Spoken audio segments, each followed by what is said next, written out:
Margaret Thatcher idolized the Queen and was deeply respectful of the monarchy, as proven by the way she curtsied elaborately to Her Majesty. In Amazon Prime documentary, The Queen and Her Prime Ministers, it was revealed that Mrs. Thatcher's personality was at risk of clashing with Queen Elizabeth due to her fiery approach into her political views.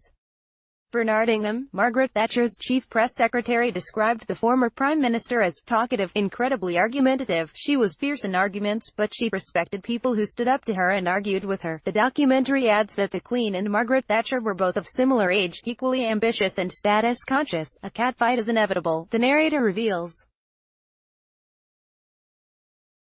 Historian Robert Lacey explains, "You have these two women, a woman who loves confrontation, that's Mrs. Thatcher, with a woman, the Queen, who would do anything to avoid an argument. One of the reasons the Queen is such a successful constitutional monarch is that she prefers to agree than disagree." Royal expert Michael Cockrell adds, "I don't think that the Queen and Margaret Thatcher hated each other, but I think there were lots of elements, certainly in the early days of their relationship, where they rubbed each other up the wrong way." Image, Getty. There is one famous story of Mrs. Thatcher getting one of her team to ring up Buckingham Palace in advance of a public appearance of the two together, making sartorial arrangements to prevent the two wearing outfits that clashed.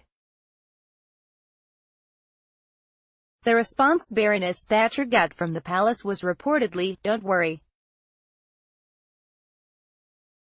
The Queen doesn't notice what anyone else is wearing." After the coup within the Tory party that forced Margaret's resignation in November 1990, the Queen showed her respect for Mrs. Thatcher by quickly awarding her both of the monarch's most prestigious personal honours, the Order of the Garter and the Order of Merit.